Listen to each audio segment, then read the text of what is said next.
Welcome, everyone, this is your friend, here with another exciting fanfiction. Today, we're diving into the story of, what if Tony Stark had 2 weeks to prepare against Thanos?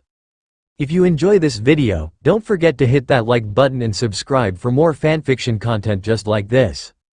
Now, let's get started with the fanfic. Chapter 1. Time for some exposing.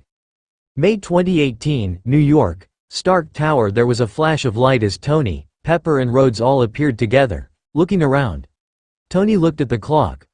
Only a single minute had passed from when they had been plucked from here. Only 1 minute has passed, Rhodes noted. The pros of time travel: you can be away in the past or future for years, and return back in time for dinner, Tony quipped to the others. We have 2 weeks, right? Pepper asked and Tony nodded. We must prepare wisely. Yes, Tony agreed as he lifted up the drive that he had been given from the future. Let's start with this. Same time, Queens Peter and May appeared in their apartment as they saw the food on the table was still the same. We didn't doze off and have a weird and long dream, right? May asked. Peter searched his pockets and found the drive he had gotten from his future self. No, we didn't. Scott and Hope appeared near Lewis's van in which they had been adding the finishing touches to the quantum tunnel. It looked the same pretty much. I guess we'll have to put this on hold for a bit, Scott said. Or we can ask Mom and Dad to finish it up, Hope said and Scott nodded. Wakanda Steve, Natasha, Sam and Bucky all appeared back in the field, with goats grazing around them. I think I need to get my new arm quickly, Bucky said. Yeah, that will be needed to help out in this, Natasha said. And your hand? Steve reminded. It'll heal, it's just 2 weeks, Natasha reminded. Barely enough time to prepare, Sam said. Let's get to work, Steve said and they all nodded. T'Challa was back near his court as he looked around. Everything all right? Okoye asked him in concern as she walked to him. Yes, Okoye, everything is fine, T'Challa told her as he turned away from the court to where Steve, Bucky, Natasha and Sam were, to her confusion. Edinburgh, Wanda and Vision appeared at the spot where they had been having lunch, and looked at the food on the plate. They had half eaten when they had disappeared, and the remaining half was still left. So, we should get in contact with the others quickly then, Wanda said. Yes, we better, so we can be back in New York by the time Secretary Ross is exposed, Vision said and she nodded as they got up, leaving their half-finished food. Clint's farm. Clint reappeared next to Lila as she asked, Everything okay, Dad? Yeah honey, Clint said, hugging her tight. To her surprise, everything's gonna be okay. Unknown location. Nick and Maria were back in their car again, the streets busy like always. So, we should get to New York quickly then? Maria asked. Yeah, we better, Fury said, they still need us. Space Thor, Loki and Bruce appeared in their ship again and looked around. Good thing we didn't fall this time, Loki said. Yeah, I know how much you hate it, brother, Thor agreed before his expression turned grim. Now we have 2 weeks, we better make good use of them, or half of us get slaughtered again, including you. Yes, we better, Loki nodded. Any ideas? Bruce asked. I see you were gone. They turned to see Heimdall walk in. The last time Thor had seen Heimdall was being stabbed to death by Thanos in the recording. Heimdall! Thor cried out in joy as he rushed to him and gave him a tight hug.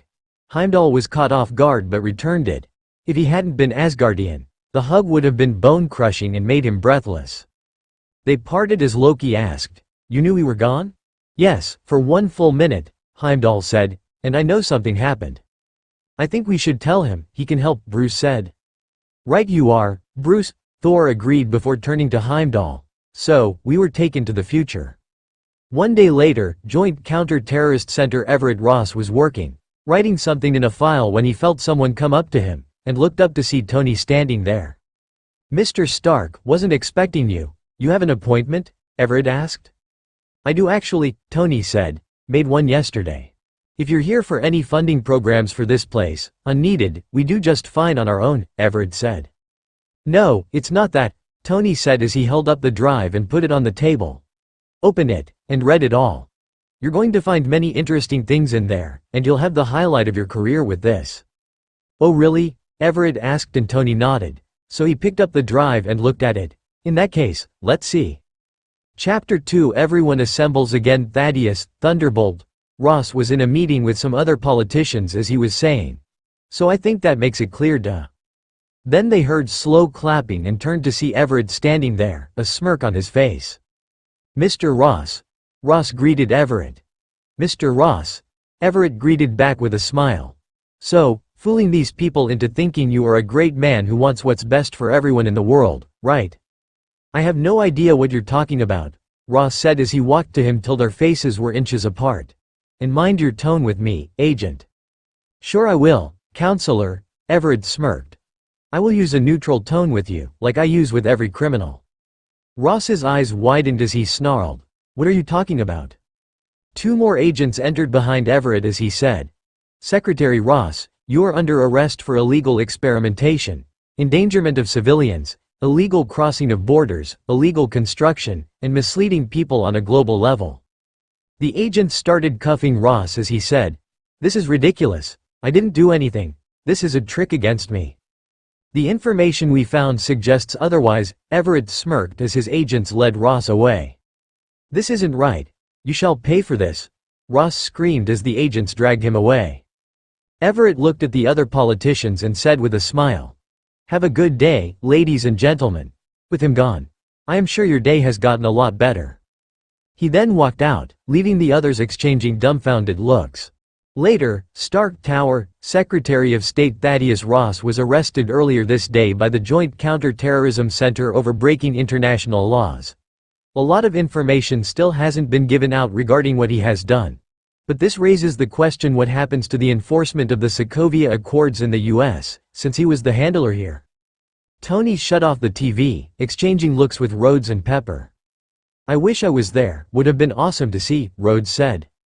Well, there's still the trial, we can see him there, Pepper said. Yup. The scene is gonna be satisfying to watch, whenever we get to it, Tony told the two before dialing a number as the call was sent. Mr. Stark, President Matthew Ellis greeted from the other end. I think you have seen the news of Ross being arrested, Tony said. Or you probably knew about the arrest before it happened. Yeah, I know about it, Ellis simply said. So, I'm pretty sure this would affect the position of the Sokovia Accords in the US, Tony told him.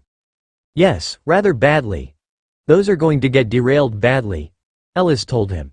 Any reason you're interested in all of this? So, Mr. President, I know you have no reason trust me, actually wait, you do, Tony said, making Ellis chuckle from the other end.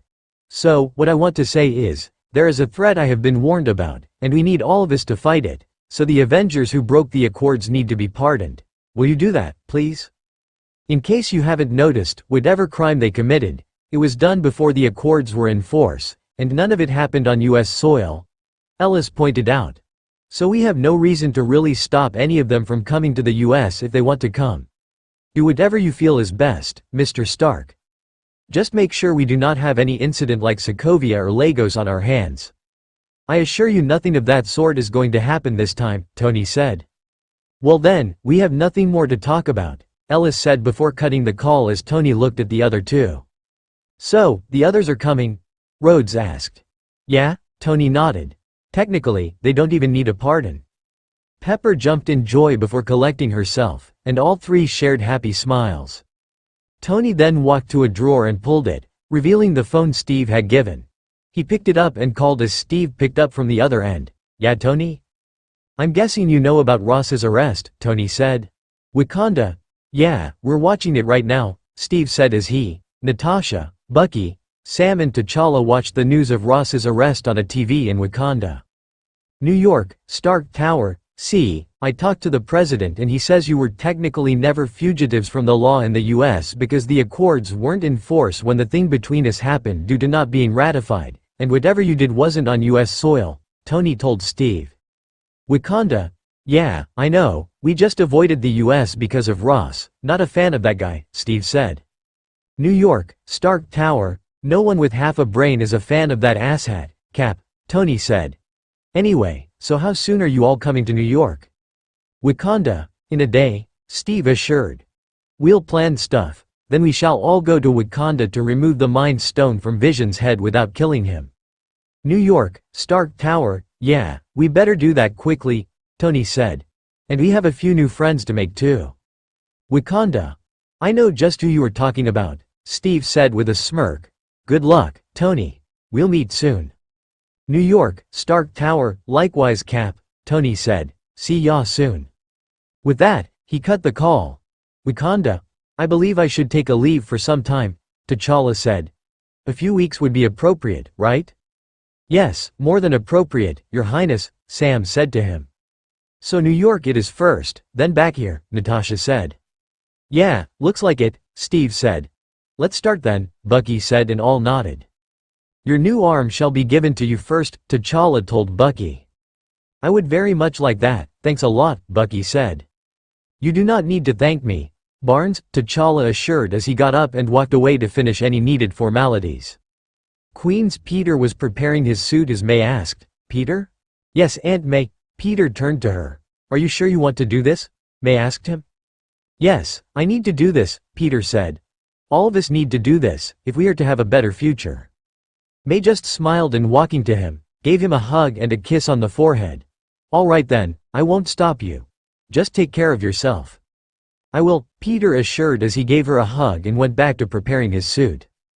Go get him, Tiger, May smiled as he smiled back and she walked off, deciding it was time to let Peter be a hero on his own terms. One day later Tony, Clint, Peter, Scott, Hope, Pepper, Rhodes, Fury and Maria stood, waiting for the Quinjet. With the Accords derailed, Tony had also managed to convince the president to pardon Clint, especially since the guy had been illegally locked up in the raft at first, so the president had agreed. Scott and Hope had joined them shortly after, and Fury and Maria as well. Here they come. Clint noticed the Wakanda jet before anyone else, and then it came. See, that's why he's Hawkeye, Maria commented with a smirk. Yeah, I as good as a hawk, Tony quipped. Thanks Tony, Clint said as jet landed on the ground and out of it walked Steve, Natasha, Bucky, Sam, T'Challa, Wanda and Vision. Wanda and Vision had been picked up by Steve, T'Challa and the rest from where they were in Edinburgh. Glad you could make it, Tony held out his hand as Steve shook it. Yeah, me too, Steve said as they dropped hands. Your Highness, Tony greeted T'Challa as he raised his hand. Mr. Stark, T'Challa greeted too as they shook hands and dropped them soon afterwards. Feels nostalgic to be here again, Sam commented. Last time we were here was at the party Ultron crashed, Maria remembered. Yup, after that it was the compound, which Thanos will destroy if we don't stop him, Natasha said.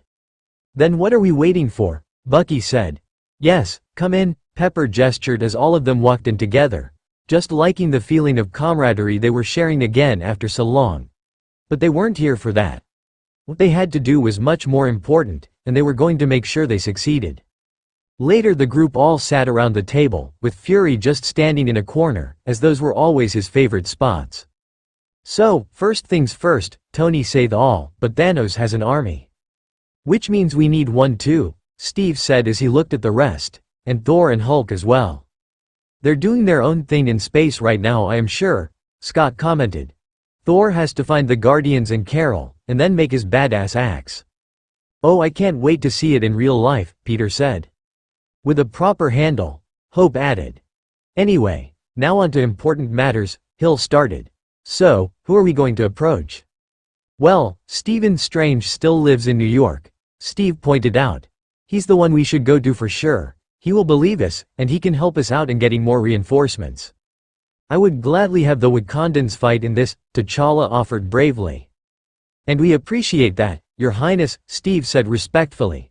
But right now, we do not when or where we will end up fighting Thanos, so I think it's best to not call them to fight for us. Right you are, Captain, T'Challa said. I guess first we go to Strange, have him steal 1 or 2 stones from their spots. Peter suggested.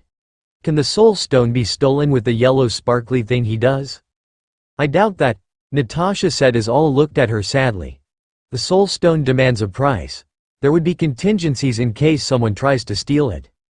So no Soul Stone then, Clint said. Let's just put that on the side, Steve said. Only Gamora knows where it is, and Thor is going to find them. I know he can protect her, and the other Guardians as well. The Reality Stone can still be stolen, Wanda piped up. That's fair game. Yeah, that can be taken, Bucky agreed. And I'm sure Strange can take that. Thor already has the Space Stone, Steve noted before turning to T'Challa and Vision. Now we need to get the Mind Stone out of Vision's head as soon as possible. We have 2 weeks, it's barely enough time. Do not worry, we shall remove the stone with our technology, T'Challa assured. Yes, I am ready for the procedure, Vision agreed. I guess in that case, all we need is to call a surgeon, Tony said as he got up and exchanged a look with the others. You know who I'm talking about, right? Of course we do, Rhodes said as all chuckled. Fury gave a slight smile at the scene before his expression turned neutral. He would never say it out loud, but he was proud of all of them. Same time, space, so the 3 of you and the other Avengers were all taken to the future by the future Avengers and shown the future. Heimdall summed up what he had been told as they nodded. Thanos will attack Xandar in 2 weeks, right? Yes, and then come straight for us, Thor said, and you as well as Loki die. Since we already know now, we can prevent this, Heimdall pointed out. I agree, Loki said as he raised his hand and the Tesseract was summoned. This needs to be taken off of this ship. You can send this to Earth with me, Bruce said. What do you think? Yes, I will send you both to Earth, that way we will be safe from Thanos and be free to do what we need to, Heimdall agreed. Well first, we shall find the Guardians and Carol, then go to Nidavellir for Stormbreaker, Thor said. And then we shall go to Xandar to defeat Thanos because that's where he will attack. I think this plan works, Heimdall agreed. Let's hope it all works out. Same time, Earth, Sanctum Sanctorum. Tony knocked on the door of the Sanctorum as Strange stepped out. Tony Stark, Strange greeted him. Why are you here? Stephen Strange, I am Tony Stark. I need you to come with me, Tony said. I just said your name, why did you need to introduce yourself? Strange wondered. Just a practical joke, Tony said, remembering this is how Strange had greeted him in the recording. Then suddenly the Bifrost energy hit the ground next to them, forming a crater, as both Tony and Strange backed off to avoid being hit by it. When the energy was gone, the two peered into the crater that had been formed. Bruce was there, groaning, and fully clothed, fortunately, the Tesseract next to him. Hey Tony, Bruce greeted him. Bruce, Tony greeted back. Good to see ya, and nice that you didn't lose your clothes this time. That is an Infinity Stone, Strange recognized the Tesseract. Yup, Tony said turning to Strange. Now about the reason I need you to come with me. Chapter 3 Collecting Stones. Earth, New York, Sanctum Sanctorum. Tony and Bruce stood together in a corner along with Wong, while the Tesseract was kept on a table. Strange was levitating in the air in a meditation position, green energy flowing around him while his head turned and twisted. And it's even weirder in person, Tony commented. So you have seen that before? Wong inquired. Yes, we were shown that when we were in the future, Tony said. We know about you too, nice to meet you, Beyoncé, Bruce said, raising his hand, as Wong rolled his eyes and shook it. For some reason, I feel you have picked up my personality traits, Tony said to Bruce, because I'm the one who would do this. Well, let's just say I can have fun too, Bruce said, and the two shared a chuckle. Strange had his eyes closed and was breathing heavily, trying to look into all of the futures he could, and to see which one had them winning with the most minimum number of casualties. Then suddenly he found his astral form in space, time, and before him was another Strange, an older one with graying hair and beard. The Eye of Agamotto was hanging on his neck as well, but it didn't feel as powerful as his own. Strange greeted the other one. Strange, the other one greeted back. I see you are trying to determine the best future. You must be future Strange from the time period to which the Avengers were taken, Strange noted, and his future self nodded. Correct, future Strange said to him. Now you must be wondering why I am here. Trying to tell me how to win? Strange asked. No, future Strange said. You do not need to rely on the time stone to look into timelines. That power lies in the Eye of Agamotto itself. The stone just makes it easier to access due to its own time-related capabilities. So you accessed it? Strange asked. In the future, the time stone has been reduced to atoms for years, future Strange told him. So yes, I have accessed the true power of the Eye of Agamotto, and that is why I am the Sorcerer Supreme. You can be too, once you tap into your true power. Thank you for the advice, Strange said gratefully as future Strange nodded. Good luck, future Strange said. I know you can get through this. Thanks, Strange said as his future self disappeared, while Strange was back in the sanctorum, hovering in the air once more. So, Sherlock, got anything for us? Tony asked. Yes, I actually do, Sherlock, Strange replied back as he straightened and landed on the ground. We have the time and space stones here. You are about to take the Mind Stone out of vision, and I can get us the Reality Stone easily. You're going to get it? Bruce asked. Sure, Strange said. Same time, Collector's Museum Tanlir Tivan aka the Collector was carrying Cosmo away, petting him. I know you love me, but we need to establish some rules. Unseen to him, a yellow portal opened underneath the ether behind him, and the ether fell into it while the portal closed. Same time, New York, Sanctum Sanctorum. And there we have it, Strange said as Tony, Bruce and Wong looked at the ether that housed the Reality Stone within it. Job well done, Tony said.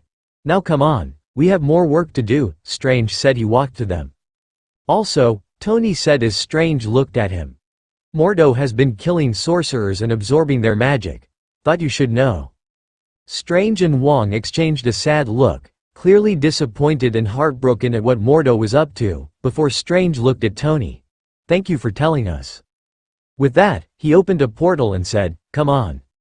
He then turned to Wong and said, keep the Reality Stone in a different sanctum. Sure will, Wong nodded as he used magic to lift up the ether and walked away with it. Other than him, all of them walked into the portal Strange had opened and were back in the Stark Tower, as the other Avengers turned to them with wide eyes.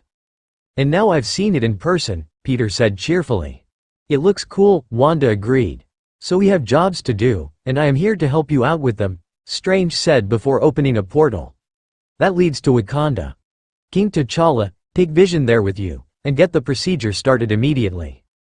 Yes, I will, T'Challa agreed as he turned to Vision. Come on. I shall leave with him and return when the procedure is finished, Vision told the rest. Good luck, Wanda said as she raised both thumbs and he nodded. I know your sister can do this, Steve assured T'Challa. She will do it, T'Challa agreed before he and Vision shared nods with the rest and walked into the portal back to Wakanda, and then Strange closed it. He then turned to the rest. Once the Mind Stone is out of Vision, we shall go to Xandar and convince them to let us help them against Thanos. Thanos would not have any of the stones when he attacks Xandar, so that is our best chance to take him out together. Yes, Xandar it is, Steve agreed. And during that time, Thor will find the Guardians and Carol, and build Stormbreaker, then come to help us out. Oh, and Cap, there's something you need, Tony said. He walked into a room. Come on. Steve followed him into the lab. I've got something for you, Cap, Tony said as he dug around until he found what he was looking for. Here we go. Steve stared in surprise as Tony pulled out his old shield, which had been repaired now from when T'Challa had scratched it at the airport in Germany. Like I would have said to you in 2023, he made it for you, Tony said. And it took too much space in the lab anyway.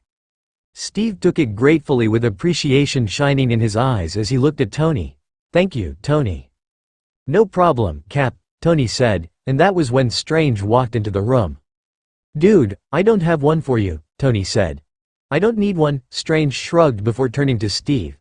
Thanos broke your shield in 2023, didn't he? Yeah, unfortunately, Steve sighed. But we will try to avoid that this time. We can do a bit better, Strange said as he opened another portal. To fight someone like Thanos, you need better than even an indestructible shield. Strange walked into the portal and Steve followed, apprehensive for good reason. They found themselves in a grassy area. Where are we? Steve asked before he realized where they were. Wait, I remember this place from the recordings. This is Norway, Captain, Strange informed Steve before looking at something on the ground, and Steve followed his gaze to see what he was looking at. Oh, Steve simply said. The remnants of Mjolnir lay on the ground where Hela had shattered it. It was still lying there, with no change in its condition. I think I can use the Time Stone this once, Strange said as he pointed at the remnants and the eye of Agamotto glowed while he rotated his hands anti-clockwise. The remnants of Mjolnir were all covered in a green glow resembling a clock as they started coming back together while even the sky glowed brightly as energy was formed, and the energy slowly seeped into Mjolnir, which started humming and cracking, and in a few seconds, the hammer was fully formed again. This shall be what you can use to battle Thanos, Strange said to Steve. Steve simply walked to Mjolnir, a bit transfixed by it, and stood over it. "Whosoever holds this hammer, if he be worthy, shall possess the power of Thor." Odin's words rang through Steve's head as he moved his hand towards the hammer's handle, and grasped it slowly but firmly. Strange was 100% sure that King Arthur pulling Excalibur out of the stone would have looked a lot like what he was witnessing, and he was proud and happy to witness this. Lightning cracked in the sky and clouds gathered as Steve lifted Mjolnir up and raised it into the sky, closing his eyes as he felt the power of Thor go through him. When he opened his eyes, they were cracking with lightning due to him holding Mjolnir. "So, how do you like your new weapon, Cap?" Strange inquired. "Thank you for letting me have the honor of wielding this," Steve said, grateful. "He battle is over. I shall return it to Thor, as it belongs to him." "Yes, but until then, it's yours," Strange said to Steve, who nodded with a smile. "Same time, space, so we sure we have to find her first?" Heimdall asked. "Yes," Thor said. "She is quite arrogant, she will not listen very easily. The Guardians, other than Gamora and Rocket, aren't the brightest, but not too arrogant, so they will listen to what I have to say, especially since they have had dealings with Thanos before, so they will know to take him seriously. Honestly, her excuse of there being too many planets still falls flat," Loki told Thor. "With the amount of genocide he committed, her not being around to stop him doesn't make sense." "I know what you mean, she wasn't doing her duties properly," Heimdall said as his eyes widened. "She is very close by." "I guess she is on this planet," Loki said as they stopped near it. "Why is she here at a desolate planet?" "Probably checking something out," Thor said as he walked to where the ramp would be. "I will go talk to her." "You sure that's a good idea, brother?" Loki asked. "Well, as someone who used to be arrogant, I feel I am the best suited to talk to her," Thor said as Heimdall nodded and pulled a lever, opening up the ramp. Thor looked at them both and flew down, sensing her power coming closer, and hovered in midair as a golden light streaked to him before stopping and straightening as Carol Danvers looked at Thor, her body surrounded by a golden aura. "Who are you?" Carol asked him. "I am Thor Odinson, god of thunder," Thor said casually, "and I know who you are. I am here because we need your help against Thanos." "You know about him?" Carol asked. "Tell me where he is and I'll be on my way to beat him." "You think you can do it alone?" Thor asked. "Sure," Carol shrugged. "Just tell me where he is." "If you could beat him alone, why haven't you done anything about him until now?" Thor asked, and she flinched. "I haven't met him yet," Carol said. "Really?" Thor asked. "Because he has been committing genocide on multiple planets for years, going from place to place, and you haven't done anything about it, even though you go between multiple planets." "Are you questioning how I do my job?" she snarled.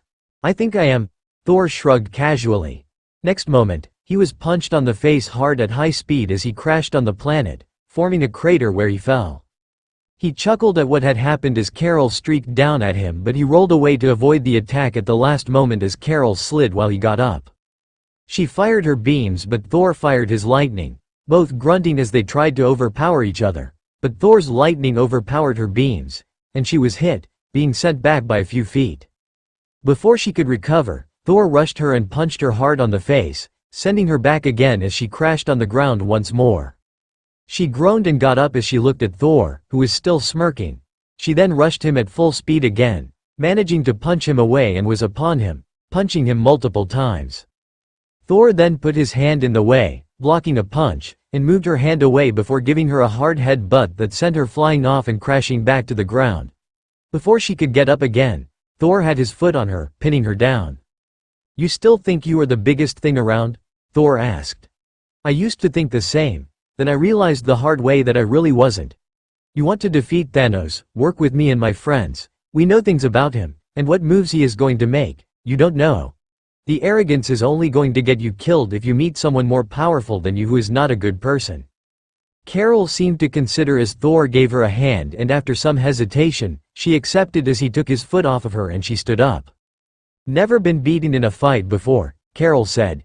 It was obvious she still wasn't fully on board, but she was slightly more open-minded now.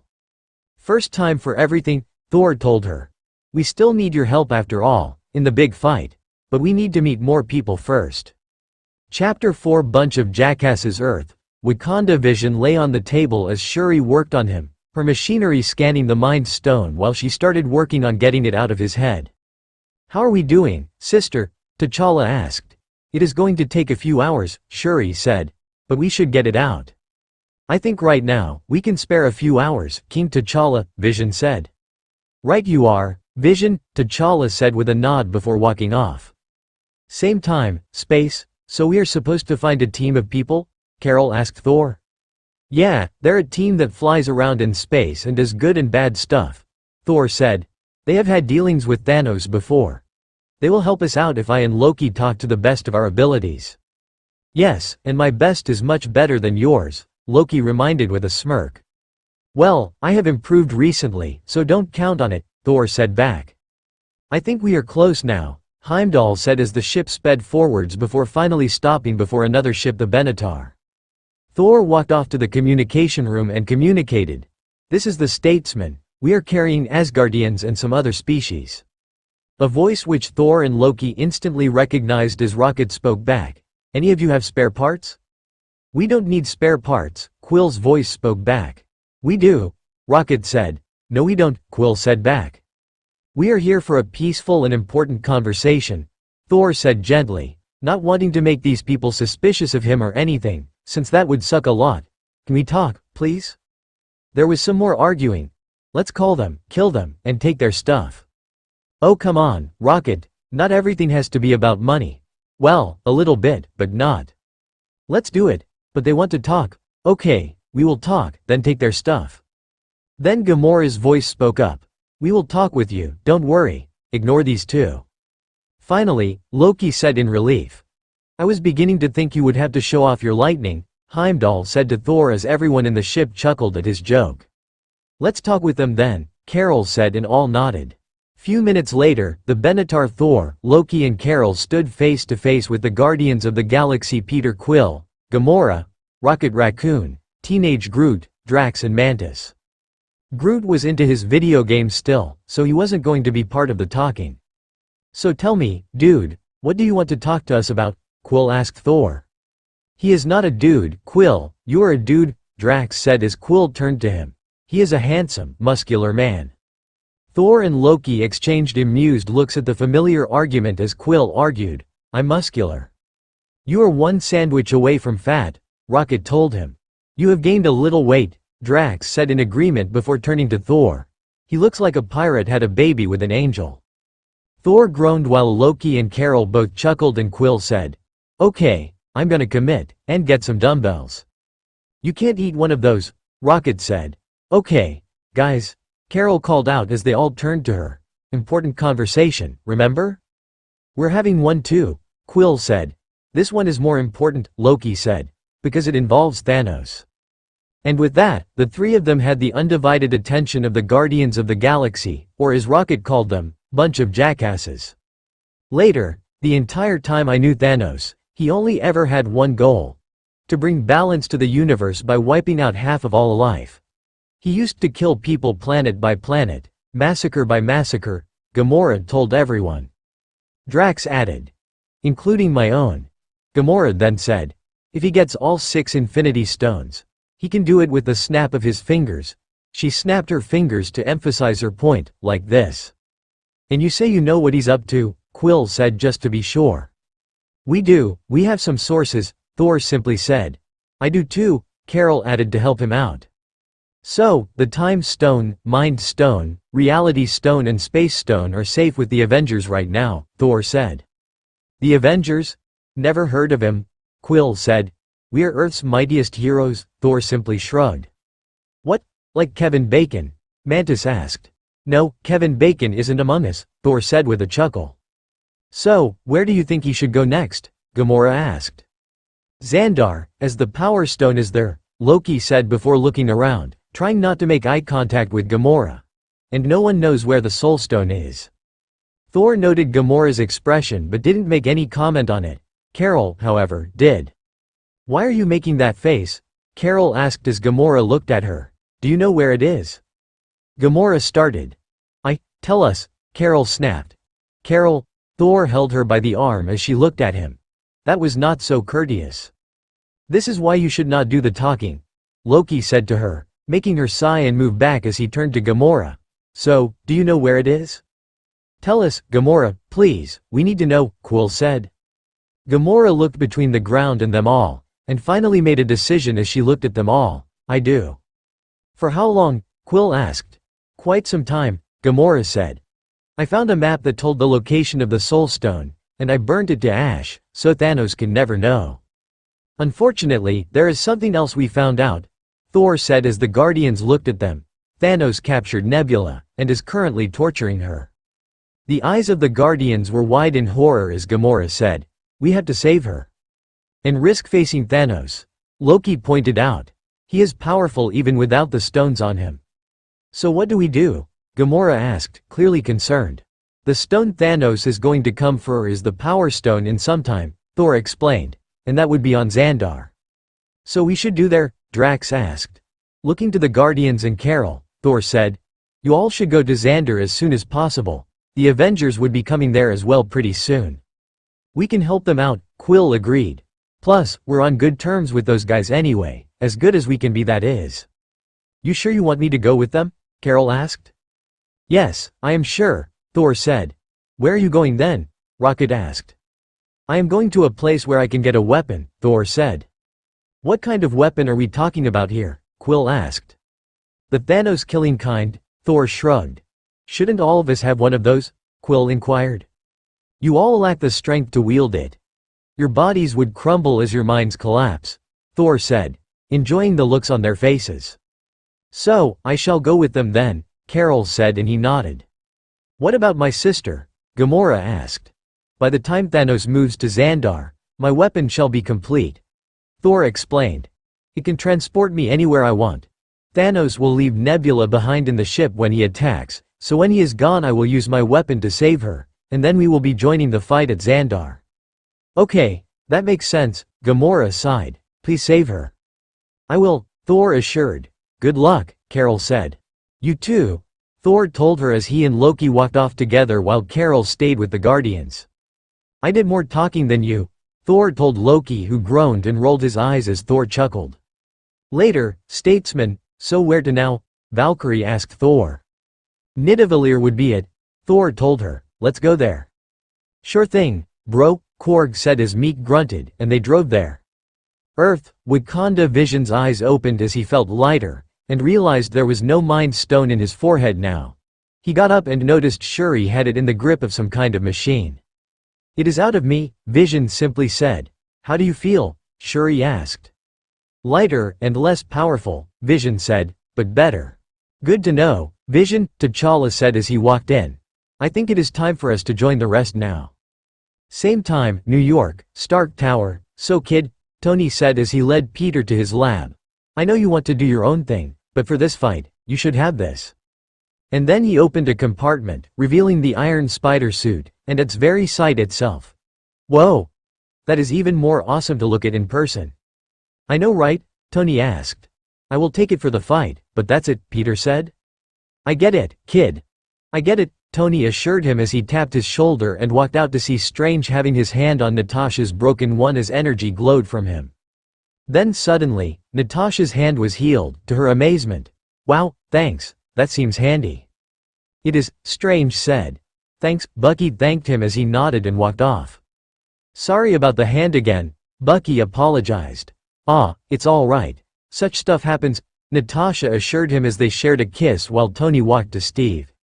"So, where are we now?" Tony asked. "Strange says the Mind Stone is now out of vision and he's alive," Steve said, making Wanda nearby sigh in relief. "So far, so good." "Let's hope it stays that way," Tony said. "Yeah, me too," Steve agreed, though they still weren't completely sure of what would happen yet. Chapter 5. So it begins. Xandar. Nova Prime watched as the Benatar landed, and out walked Quill, Gamora, Drax, Rocket, Mantis, Groot and Carol, with Quill, Gamora and Carol in the lead. "Mr. Quill," Nova Prime greeted him. "Nova Prime," Quill greeted back before turning to Roman Day next to her. "Hey man, how you doing?" "I am fine, Quill, and looks like you people are doing good too," Day noted, and they nodded. "So what brings you all here?" Nova Prime asked. "It's pretty important," Gamora said as all they turned to look at her. "It's Thanos." Later they all stood together inside the base as Prime asked, "So you are sure he shall come to Xandar in almost 2 weeks?" "Yes, he moves to collect the Infinity Stones, and the Power Stone is the one closest to him," Gamora said. "So he will strike here first, no doubt about it." "How many do we have?" Prime asked Day. "We have 6,000 Nova Corps ready for battle, Nova Prime," Day informed her. 6,000 will not be enough to battle army of Thanos, Gamora said. "We can battle him," Drax said confidently. "Dude, this Thanos guy is not actually a joke," Rocket said to him. "I am Groot," Groot spoke up. "Even he agrees," Rocket said, "and he's a teen." "You got me," Carol said. "I can do some stuff." Then a glowing portal opened and Strange walked out of it, looking at them all, before he turned to Nova Prime. "I am Dr. Stephen Strange, Master of the Mystic Arts." "Why are you here, Mystic?" Prime asked, and it was clear mystics were a thing outside of Earth as well. "I am aware Thanos approaches," Strange said, looking between them all. "And I am allies with the Avengers, we can help." "Oh, the Avengers?" Thor mentioned them, Mantis said. "Yeah, tall guy, not that good looking," Quill said. "So he has met you then, that's good enough," Strange said as he looked at the Guardians and Carol. "You all shall help in defending this city too, right?" "Yes, we will defend this city," Drax said. He turned to Nova Prime. "Are you willing to give the orb to me?" "No, the orb stays in Xandar," Prime said firmly. "We shall not give it away." "Fair enough," Strange sighed. "So I guess Thanos will come here then, that's final." "We shall prepare for him," Prime simply said. Earth, New York, Avengers Tower, 2 days later. Vision's eyes opened. This was the second time in such a short time period that he had undergone a surgery, and now he could feel a gem in his forehead again where the Mind Stone used to be. "So, how do you feel this?" Tony asked him, standing alongside Bruce and Wanda. "I do not feel as powerful as before, but more powerful than I did without the Mind Stone," Vision said as he touched the gem. "That's the solar gem, we've made it so that it increases your capacity for thinking by 1,000 times, Bruce said. "And it can distribute sunlight through you, and you can use it to fire beams of sunlight at your enemies." "Sounds cool," Wanda said. "It is," Tony told her. "Thank you for this," Vision said to them. 1 week later, Xandar. The Avengers had finally arrived on the planet as well, along with Strange, and had been introduced to the Guardians and Carol. "I like you, raccoon guy," Tony had said to Rocket, not wanting to call him a Build-A-Bear for obvious reasons. "I am not a raccoon," Rocket had said to him angrily, making everyone exchange amused looks. Quill had fanboyed hard on realizing who Steve was. "Oh my god, it's Captain America." "So, he is the captain of a ship called America?" Drax had then asked. And now, after figuring out everything about the Xandar's military, Steve had decided to tell what he thought would be a good plan for the upcoming fight. "So the Corps can make their barrier, it would be pretty hard to shatter it, and it would take time. And will. Or you could just send me around and I will destroy most of their army first, and then Thanos will have to come himself," Carol said, interrupting him. Everyone exchanged annoyed looks. They had seen her arrogant attitude in the recordings, but seeing it in person was even worse. "Hey, Glowstick," Scott started, marching to her, when Sam and Hope held him back. "Easy, Tic-Tac," Sam said to him. "You are about as intimidating as an angry Muppet," Hope said to him. "Like Animal?" Scott asked hopefully. "More like Scooter," Hope said. "Damn it. Not Scooter," Scott groaned. "Why are you letting him give the plan?" Drax asked Quill about Steve. "Yes, it's surprising you don't want to give your own plan," Gamora agreed with him. Quill shrugged and replied, "Are you kidding me? That's Captain America, people. He inspired all of my great plans." "So he inspired you to dance too?" Drax asked, making the Avengers exchange amused looks again. "Because I cannot believe that. You are a dude, he is a handsome, muscular man, and men don't dance, Quill." The Avengers and Carol were struggling to contain their snickers before Drax turned to Steve and said, "I shall fight with you, America." "Good to know, it's my honor," Steve simply said to Drax, all deciding to roll with it. Carol then started. "Okay then, like I was saying, you could send me a rune." Tony was sick of her attitude and rolled her eyes similarly to when Steve had said, "I understood that reference," and turning to her said, "You want to take the reins, Glowstick?" He gestured to the hammer resting nearby. "Pick that up, and it's your show. We'll follow your lead." Carol smirked, thinking it'd be easy, as Steve said to Tony. "Come on, Tony, I don't think that's needed." "I think it is," Tony said. "Friday, record the show." "Yes, boss." Friday agreed. Carol walked to Mjolnir and with one hand, she tried to lift it, and it didn't budge, so she put more strength into trying to raise it, but no result. Her confident smirk disappeared as she then used both hands, then started to glow as well, and her feet left the ground as she was hoping flying in the air would make it all easier, only to be met with failure once more. She landed, dejected, as Steve walked to Mjolnir and picked it up before turning to the rest. "I think it's best we all focus." "Yeah, he's right," Peter said in agreement. "Let's plan it out then," Natasha said as Steve walked back to the group, missing the stunned and crestfallen look on Carol's face, and also ignored Tony's grin. "So here's the plan." 1 week later, the Sanctuary II Thanos sat on his hovering chair in his warship, his 4 children leaning before him. "We are close to Xandar," Father Corvus Glaive informed him. "The Power Stone still lies there," Ebony Maw told Thanos. "We shall take it soon." "But some of the other stones have shifted locations," Proxima Midnight said. "We cannot tell why."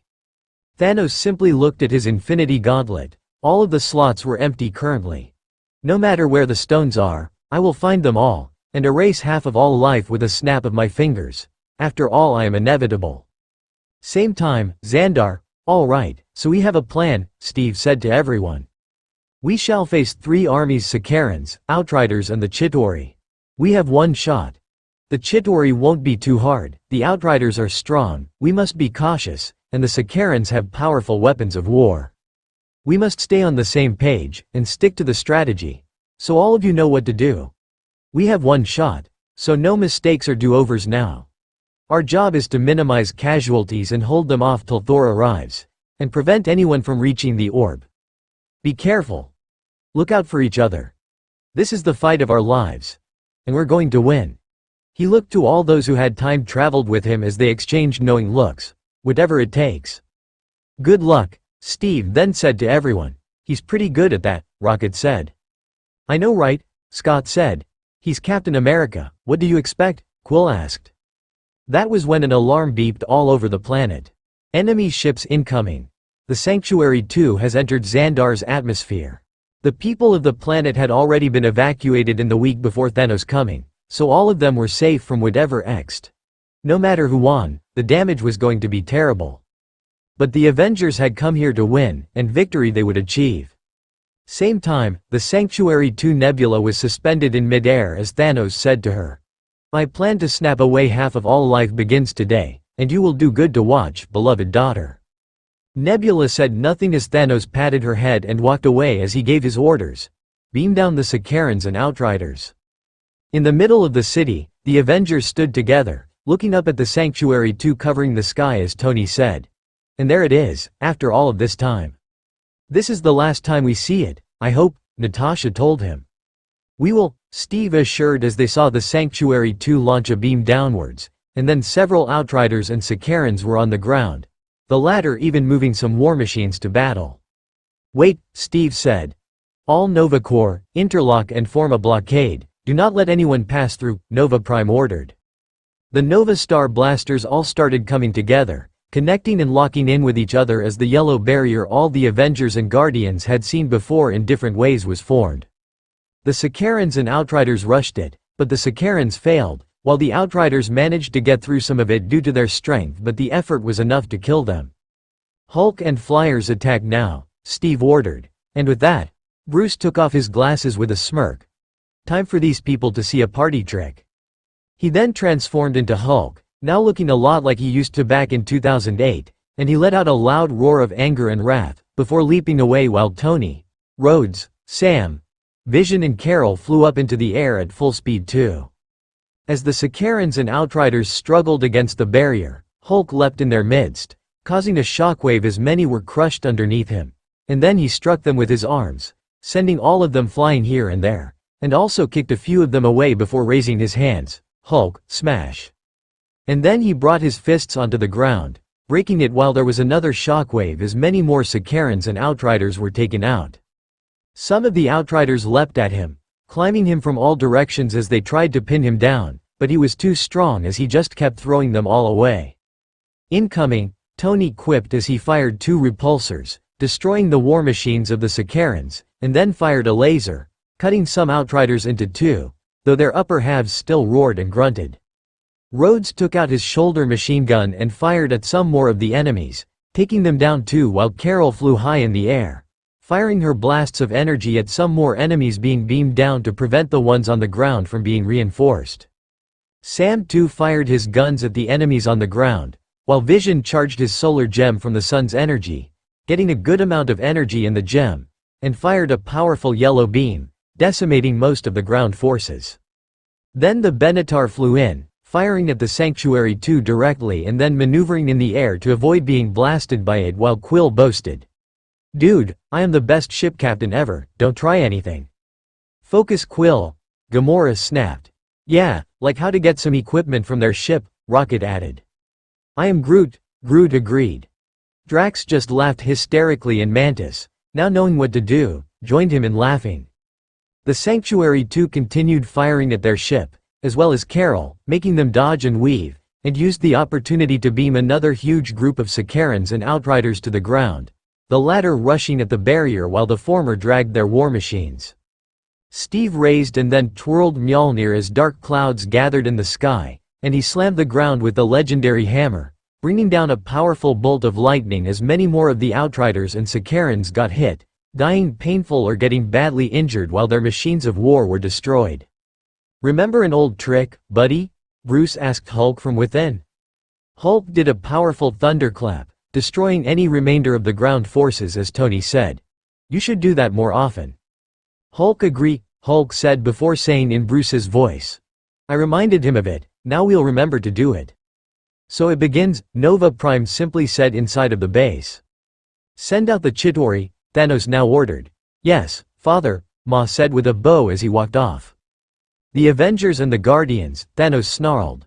"Unruly wretches. But how did they know he was coming to Xandar? And 4 of the stones had ended up on Earth, with 2 of them having been taken to Earth recently. Thanos knew there had to be a connection here, it just didn't make sense if there wasn't one. Whatever it was, once he got the Power Stone, he would take them all down." The Chitauri flew out on their warships as several Leviathans flew out too, and Chitauri hopped out of them on long-range grapples, scaling the buildings of the city as they roared at everything around them. "Time for you all to do your jobs," Steve said to the rest of them. "On it, Cap," Peter said as he swung away and webbed a Chitauri on a building, pulling him away and onto the ground, along with 2 more of them, and Wanda used her powers to collect some Chitauri soldiers together in a mass, and send them flying off into space. She then pointed at another Leviathan and red energy surrounded it as she destroyed all the Chitauri it contained before destroying it completely. "Time to show how big I am," Scott said as he pressed a button and was Giant Man. "Ha ha ha ha ha." He rushed forward and punched one Leviathan hard on the head, taking it down easily as he said, "See, the future is happening early." "Good thing Hill isn't here," Natasha said to Hope as she fired at one Chitauri, taking it down before flipping and getting behind another, shocking it. "Tell me about it," Hope said as she turned miniature and flew around, firing her sting blasts at the enemies. Clint took aim and fired right into the side of a Leviathan, hitting a Chitauri dead in the eye as it fell down and the arrow emanated flames, getting the other Chitauri as they screamed in pain while getting burned, and the Leviathan roared too due to the pain it was experiencing. One Chitauri charged him but T'Challa leapt at it and sliced it down, and the 2 exchanged a look as Clint said, "So you do care?" T'Challa simply chuckled. Bucky fired his gun at some Chitauri, taking them down, before lifting one by the throat and slammed him hard on the ground, taking him down, and then spin-kicked another away by many feet before spin-punching one hard on the face, managing to take him down too. Steve twirled Mjolnir and rose into the air, throwing the hammer at some more Sakarans and Outriders the ship was trying to beam down, killing them all as Mjolnir returned to him while he hovered in the air, lightning cracking around them. "Fire on the blockade," Thanos ordered. "Yes, Father," Midnight said as she bowed before ordering, "Fire at the blockade." The Chitauri warships fired at the blockade, not that they did much damage, and were easily disposed by the flyers, Hulk or the Benatar, But those were all distractions as the guns of the Sanctuary II poured out in full force and fired at the blockade hard and fast, not taking a single break. The Nova Corps grunted, trying to hold the formation, but there was only so much they could do. The bullets weren't going to break formation, but they would weaken them. Still, if this was it, they could hold on. Is this it? Nova Prime taunted her absent foe. Is this all you can conjure, Thanos? Ma stood at the opening of the Sanctuary II, watching the guns fire at the blockade. He then noticed the flyers turning their attention on the Sanctuary II, clearly intending to take it down or fight it. He then noticed the weakening blockade, and saw there was one tiny gap through it, via which a starship was exposed to him. And one tiny gap was all the Ma needed. Before the flyers or the Benner ship, Ma raised his hand and pressed it into a fist, and the starship shattered into bits, killing the pilot who was none other than Roman Day. And that was all needed to destroy the barrier as the Sanctuary II fired through the gaps, destroying more of their ships while the rest swayed. Nova Prime's eyes widened in horror now. Oh no, Carol said as another beam hit the ground and more Outriders and Sakarans charged through, this time not having anything to worry about other than Hulk and the flyers. Tony, Carol, Rhodes, Sam, Vision, Steve and Hulk combined their attacks, taking down many more of them. Vision and Tony fired at Steve's shield as the beams were deflected and went all around, killing some opponents before Steve threw his shield and Mjolnir at it, the sonic wave killing more. Rhodes, Sam and Carol continued firing from above as Steve took Mjolnir and Hulk lifted him, tossing him into a Chitauri war gorilla, his hammer smashing the gorilla on the face and turning it into a splatter while Steve fired a powerful bolt of lightning at Tony, enhancing his power as he fired powerful repulsors at many more opponents, decimating them all. But in spite of their efforts, now the bad guys were getting through to the interior, taking on the Nova Corps and killing them. Same time, Earth, Sanctum Sanctorum Strange stood in a center, Wong by his side, many more masters of the mystic arts around the two of them as Strange said. Thanos plans to kill half of all life in the universe with a snap of his fingers.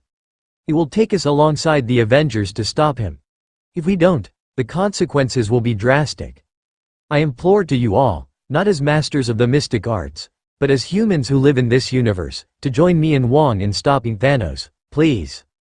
Same time, Nidavellir the statesman landed as Thor, Loki, Heimdall and Valkyrie walked out. The place is frozen, Thor said sadly. My fault, Loki pointed out as Heimdall noticed the model of the Infinity Gauntlet. Thanos' gauntlet looks like that? Valkyrie asked. Yes, Thor said when he sensed something and leapt back, avoiding Eitri's kick as Thor said. Stop, Eitri. It is me. Thor, Heimdall and Loki are here too, and this is Valkyrie. Loki and Valkyrie waved as Eitri roared. You're supposed to protect us, Asgard was supposed to protect us. Thor knew this conversation needed to happen exactly like he had seen in the recordings. Asgard is destroyed, Thor announced, surprising Eitri as Thor pointed at the model and asked, Eitri, the glove, what did you do? Eitri collapsed against a shelf in grief. 300 dwarves lived on this ring. I thought if I did what he asked, they'd be safe. I made what he wanted. A device capable of harnessing the power of the stones. Then he killed everyone anyway, all except me. After pausing for a moment, Eitri recalled Thanos' words to him. Your life is yours, he said. But your hands are mine alone. He lifted his hands, encased in metal from Thanos. Eitri, you do not need your hands to forge a weapon, Loki assured. Yes, a true smithy always remembers, Heimdall agreed. Nothing can make one forget, Valkyrie added. In a comforting tone Thor assured him. Loki, Heimdall and Valkyrie are right. Eitri, this isn't about your hands. Every weapon you've ever designed, every axe, hammer, sword. It's all inside your head. Now, I know it feels like all hope is lost. Trust me, I know. He drew on when his mother had died when he said that, and seeing his future self's pain, as well as Asgard's destruction. In a determined tone, Thor then said, but together, you and I, we can kill Thanos. Eitri looked up at Thor with contemplating eyes before finally standing up. Very well, he said.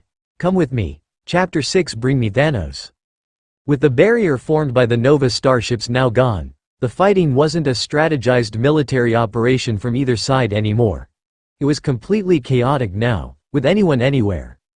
Remnants of the starships were still lying on the ground, burning badly, and several charred bodies were visible, others were not. Sakarans and Outriders were all in the middle of the city, fighting the Avengers and Nova Corps in their way, all in a mass of uncoordinated duels. Bucky punched one Outrider twice, sending it down, and managed to put his gun up and shoot a Sakaran point blank before it could attack him, killing it, only to be punched down by an Outrider as it came on top of him, trying to kill him when Natasha shocked it with her widow's bite from behind, managing to stun it enough for Bucky to knock it out as she helped him up. Another Outrider leapt at her, pinning her down, but Bucky pulled it off of her, and as they struggled, he snapped its neck, and this time he helped her up. Both had bruises and cuts on their faces. They just exchanged a nod and continued fighting. Sam was flying in the air, taking on the Chitauri as he fired at them on their ships, taking some down, but his suit had taken some damage too, mostly from being rammed on the sides by their fast chariots. Clint was now up on a building, having been dropped there by Sam, and was shooting any chariots he could, as well as Outriders or Sakarans, though he was running out. T'Challa was surrounded and covered by multiple Outriders as they grabbed him and tossed him away and rushed him again, but in the split second, he leapt up and punched the ground hard with his fist. The kinetic energy discharged from his suit sending them all flying back, giving him the reprieve he needed, as he panted heavily on the ground. Wanda and Hope had formed an unlikely team of sorts. Wanda used her powers to take down any Chitauri, Outrider or Sakaran in the immediate vicinity, as well as destroy Leviathans with her energy, while Hope took on and beat any enemy that got too close, as she was too small to be seen, and Wanda's durability wasn't any different from any other normal human. As some Chitauri and Sakarans tried to fire at them, Wanda stopped them telekinetically and sent the creatures flying off while keeping their guns, and turning them on some Outriders, fired, making them roar and back off before she flung them all away too. Two Chitauri came nearby as she did that, but Hope enlarged and leapt at one, making it fall down while she fired her stingers at the other, taking it down. She then shrunk to avoid being attacked by the Chitauri she had pinned, and going near its mouth, fired two powerful stingers, taking it down finally. Scott had punched out about 5 more Leviathans after his first one, and was now smacking the Chitauri chariots around, but he was tiring out, and the giant form still took out a lot if he was in it for too long, and it had been quite long now. He was tiring out. His movements were sloppy, and he was staggering too. Peter looked up to see a Leviathan flying down at some Nova Corps and firing a web, pulled hard, trying to pull it away. The Leviathan still managed to fly towards them, pulling Peter along with it, only for him to brandish the 4 spider legs, as he tried to hold on to the building's roof. "Come on, Spider-Man," he grunted to himself, still trying to hold the Leviathan. "Come on, come on, come on, come on." And with that, he pulled really hard with a roar, straining his muscles, though the iron spider armor managed to save him from putting too much strain on himself, and with that, the Leviathan was pulled away and sent smashing into the building as Peter leapt away to save himself. Steve, Tony, Hulk, Rhodes, Vision, Carol and the Guardians were holding up the best so far against Thanos' army, the Avengers and Carol due to their flight and durability, and the Guardians due to still being in their ship. Steve leapt into the air, twirling Mjolnir, and smashed it on the ground, the resulting lightning killing multiple opponents, while Tony went into a Leviathan's mouth and caused a huge explosion, taking it down, and this time due to his much better armor, he wasn't damaged at all. I guess the tale of Jonah got a much better ending this time, woohoo. He flew higher while Rhodes fired his own repulsors, as well as his machine gun at the Sakarans. Vision flew at a Chitauri gorilla and rammed him to the ground before turning intangible to avoid some shots and turning tangible again, fired a beam from his solar gem, decimating many more enemies. Hulk grabbed a Leviathan and using his much higher level of strength from before, twirled it around, and hurled it at a group of Chitauri gorillas, taking them all down while he roared. Carol punched one Outrider back and kicked another away before glowing and causing a small explosion, sending many more opponents around her flying off by many feet. The Sanctuary 2 fired at the Benatar again and they were scraped badly as Quill said, "He's such a jerk." "Tell me about it," Gamora said as they tried to dodge another shot, but due to the scrape, the ship was slower and it was hit again. "Aw man. This sucks," Rocket said. "The ship is going down," Now we really should take components from Thanos' ship. Talk about it after we've saved ourselves, Quill said. I am Groot, Groot said. So how will we save ourselves? Drax asked. Yes, we are going to go down with this, Mantis added. With a crash landing, idiots, Rocket yelled as he and Quill drove the ship together, bringing it down for the safest crash landing they could muster, and the Benatar now shut off with the crash landing. Let's go, Quill said as he put on his helmet and getting out, flew away, with the rest all jumping out behind him as Quill flew up and fired at Chitauri chariots, taking 2 down. That's for my ship. They didn't fire at it though, Gamora muttered as she took down 3 Outriders in a spin motion. I am Groot. Groot roared as he elongated his hand and stabbed through several Outriders, lifting them up and throwing them all away. I shall best thee, armies of Thanos, Drax roared as he leapt at one Outrider, stabbing it multiple times. Yeah, come and get some space dogs, get some, get some, get some, Rocket yelled as he fired at the opponents coming at him. And then Bucky arrived, lifting him up, and they spun around, firing at more enemies before Bucky put him down. How much for the gun? Rocket asked. Not for sale, Bucky said, rolling his eyes as he remembered the conversation. All right, how much for the arm? Rocket asked. Bucky chuckled and walked off, while Rocket muttered, I'll get that arm. The battle against Thanos' army was on, and as intense as ever. The Sanctuary 2 then took out its guns and fired on the ground once more, only for multiple portals to open on the ground as well as buildings as the masters of the mystic arts appeared on the scene, opening portals again to random places with nothing in them to block the shots from the ship. The cavalry is here, Steve quipped with a smile as all sighed in relief. So, managed to convince them at last, didn't you? Tony asked as he flew to Strange. Yeah, fortunately, Strange said as he summoned a mystical shield to deflect some more shots that came at him. Do we win in this? Tony asked. I cannot tell, Strange simply said before flying off. Fair enough, Tony muttered before uppercutting a Chitauri gorilla nearby, sending it flying up and crashing to the ground, taking it down. Wong fired his mystic blast at 2 Outriders, taking them down. Strange then hovered in the air and multiple Stranges appeared, all of them taking out whips made of eldritch energy and restraining multiple Chitauri chariots with those whips, and pulling hard, took them all down, crashing them before they assembled back into the real Strange who looked up at the Sanctuary 2, the guns having been taken back again. Now with mystics here, the tide was turned for now. Thanos looked down Al and ordered the Black Order. Go to the planet and join the battle. All 4 of them bowed and went away together as Thanos sat down, snarling. Same time, Nidavellir. Make sure the handle isn't lost, Thor said to Heimdall and Loki. He also had a new eye now which he had gotten in Nidavellir. This one was much better than what Rocket had given him in the recordings, and it wasn't up Rocket's ass first, fortunately. Will do, Heimdall nodded. Thor then walked to the beam of the forge. Allfathers, give me strength. You understand, boy? You're about to take the full force of a star. It'll kill you, Eitri warned. Only if I die, Thor countered. That's what he meant, Valkyrie said. Thor held the parts and with all his might, pulled as the beam shot out through him and the mechanism started working. Thor roared as Eitri told him to hold it and saw the metal melting in fires. Thor roared as the energy burnt him. Brother, Loki cried out in concern, even though he knew Thor could survive this. Eitri poured the metal into the mold and started forging as Thor fell down, but Loki used telekinesis to steady him, gently putting him down. Eitri tore the forge open as Valkyrie ran to Thor, trying to wake him. Thor, wake up. Heimdall ran to the forge and using his eyesight, found the true handle, which was also made of uru, like the blade and hammer, and handed it to Eitri. Eitri slammed down on the pieces of the axe and the handle, joining them together as the axe was completed at last. The axe started floating as lightning ran through it while Thor's hand twitched, lightning running through it. And then the axe flew through the room right into Thor's hand as lightning engulfed him, and when it was gone, he was standing up, his body covered by armor, and a red cape flowing behind him. Hail Thor, All-Father, guardian of the 9 realms and the rest of the universe, Heimdall announced as he, Loki, Valkyrie and Eitri got down on a knee, bowing to their king, now All-Father. Thor lowered the newly formed Stormbreaker and nodded, humbly accepting the praise as Eitri ran to the forge.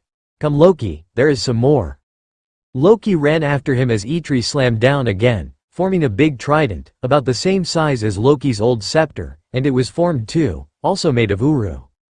This is yours, Eitri said as Loki bent down and picked up his new weapon. Now this will more than do, Loki said with a smile as he turned to Eitri. Thank you. Yes, you have our humblest gratitude, Eitri, Thor smiled. Thank me by killing that bastard, Eitri said. So, what do we do now? Valkyrie asked. First, we find a friend, then we go to Xandar while also saving Nebula, Thor said. It is time for us to join the battle at last. Let us find the friend then, Heimdall said with a nod. Xandar Cole Obsidian swung his hammer, sending several of the Nova Corps flying off effortlessly, before Drax leapt at him, stabbing multiple times, but Cole grabbed him by the throat and slammed him to the ground, only for Mjolnir to send him flying off as Steve caught it on return, and he gave Drax a hand. Thank you, America's captain. You're truly honorable, Drax said as Steve helped him up. So are you? Steve said as they continued battling.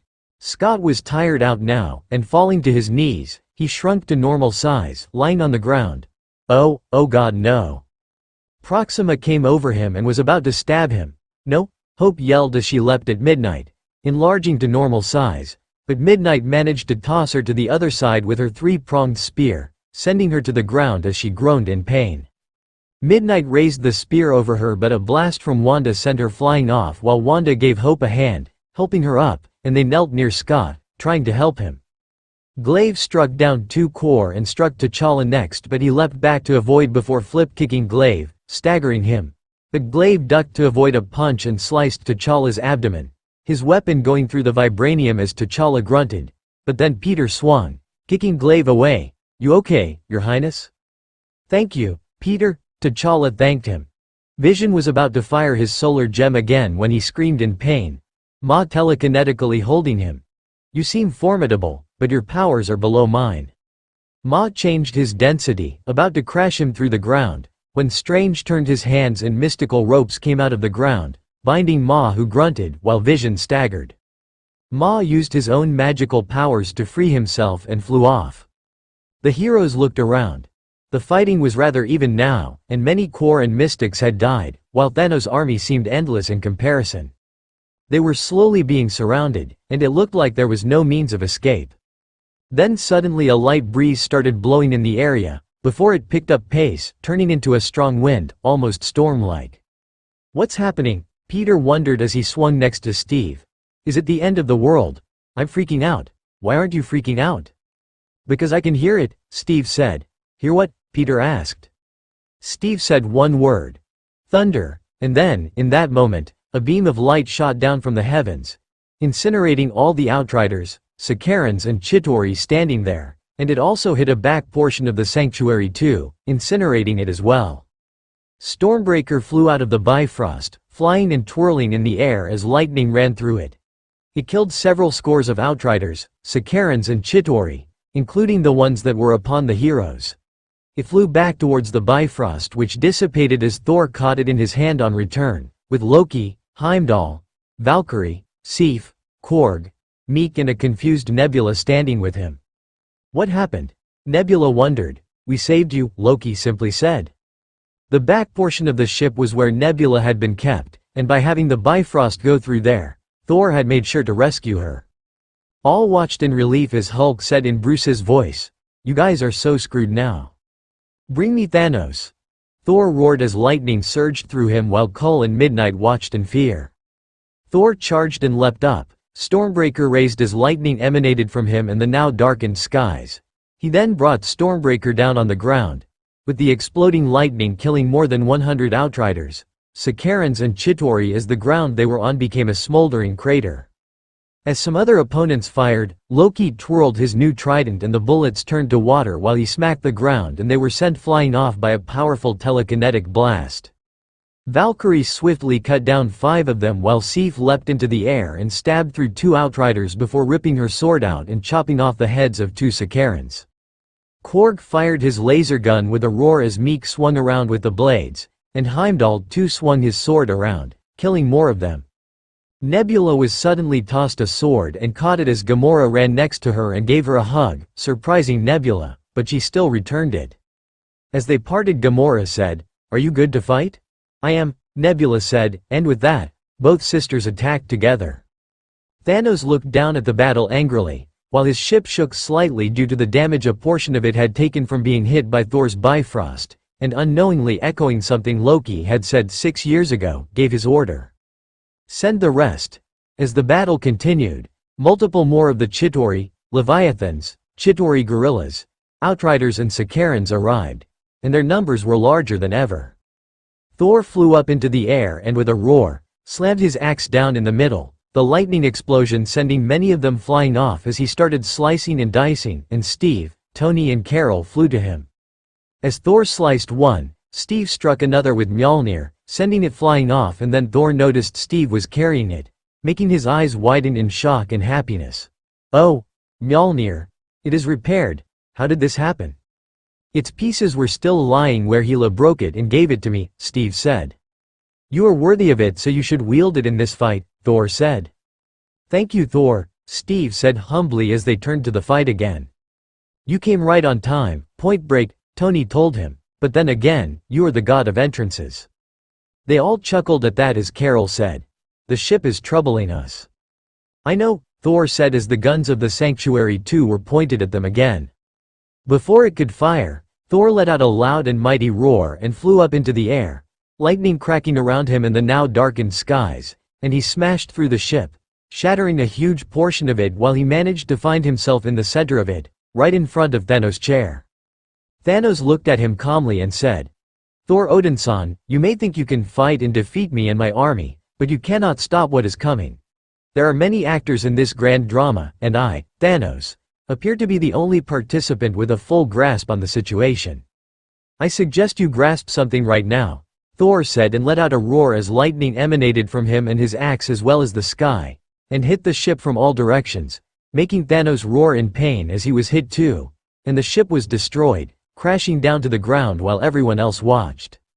"Well, at least the ship is down," Tony commented. "But Thanos isn't," Steve said as they exchanged a steely gaze. This was about to get even more intense now. Chapter 7 Clash against the Titans. Steve, Tony, Hulk, Vision and Carol made their way to the site of the ship's crash. Smoke was still rising up, and the pieces of the ship were on fire mostly. As they walked closer, they saw Thor standing up, picking up Stormbreaker, and as they looked to the front, they saw the smoke in front of them clear, revealing Thanos on one knee, wearing his helmet, the Infinity Gauntlet in his hand, with the slots empty, and his sword the Thanoscopter planted right next to him.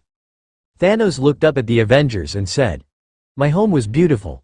Titan was like most planets, too many mouths, not enough to go around. And when we faced extinction, I offered a solution." "Genocide," Steve snarled in disgust, remembering Thanos had this conversation with Strange in the recordings. "But random, dispassionate, fair to rich and poor alike," Thanos clarified.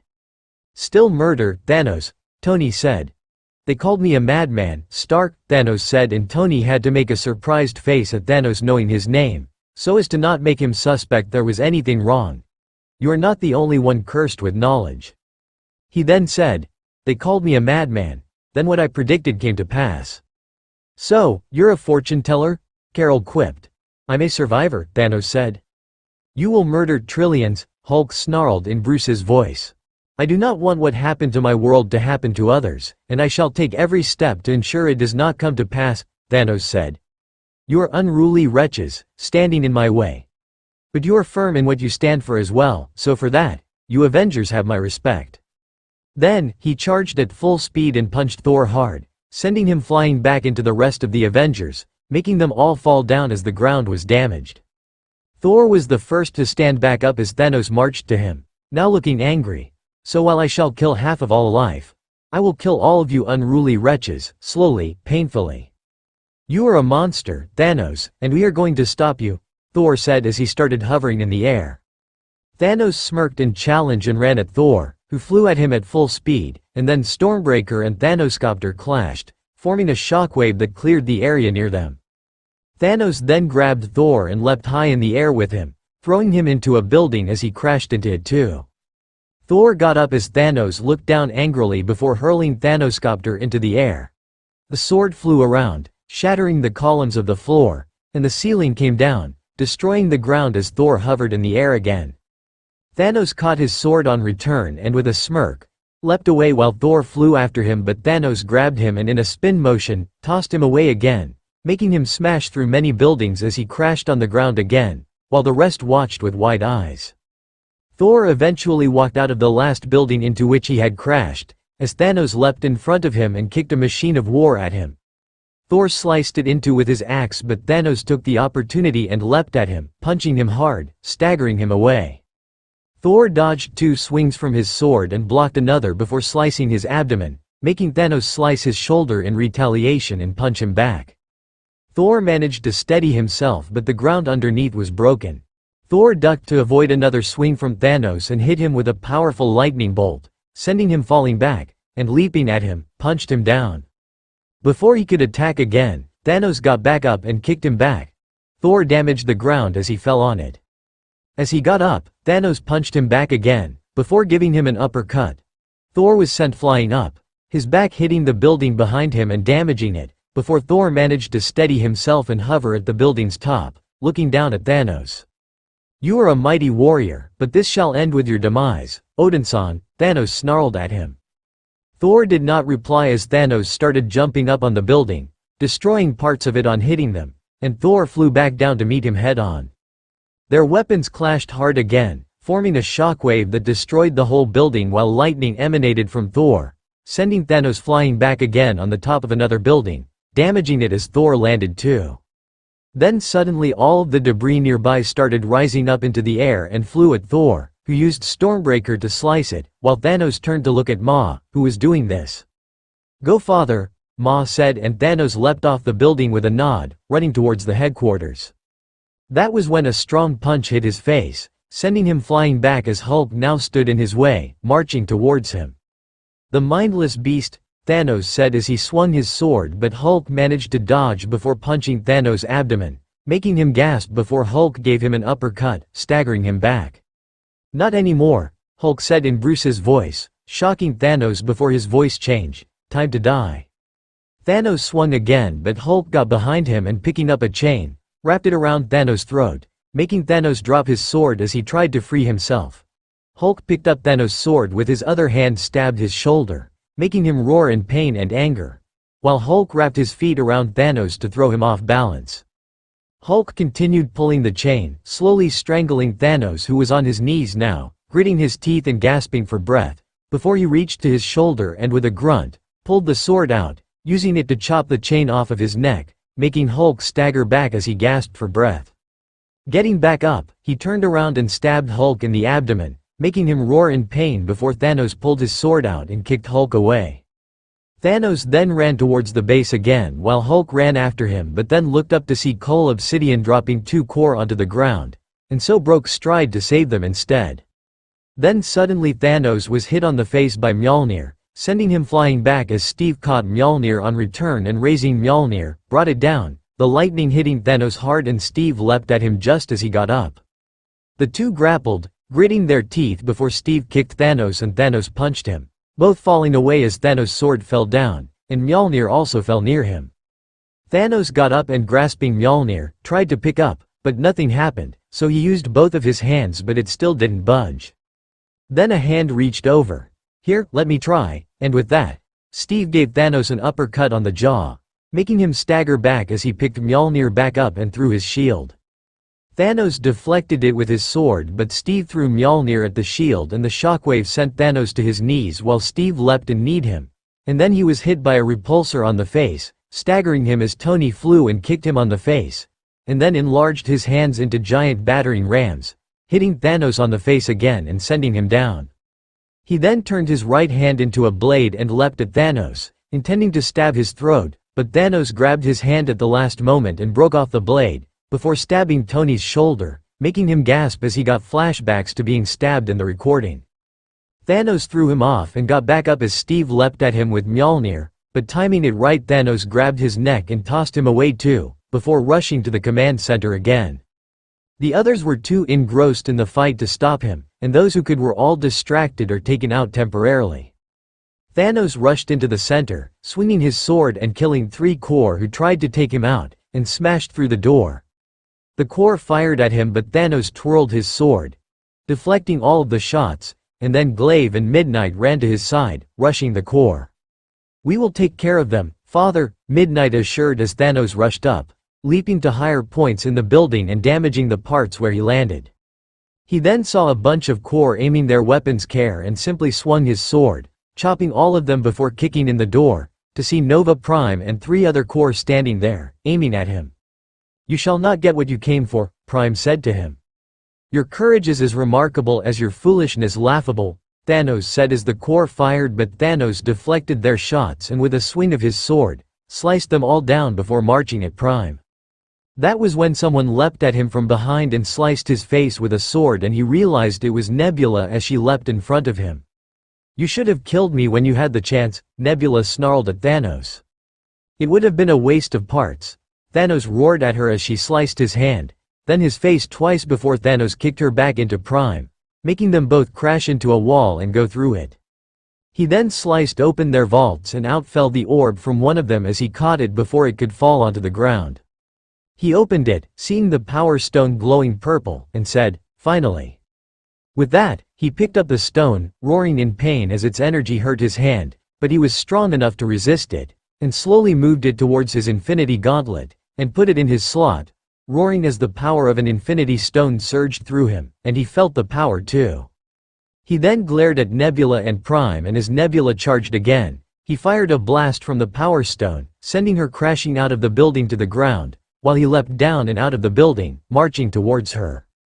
He then fired another blast at her, but Strange came in the way and used a spell, turning the blast into waves of water before firing a mystical blast of energy at Thanos, but he used his newfound power to shatter the blast, staggering Strange back due to his strength.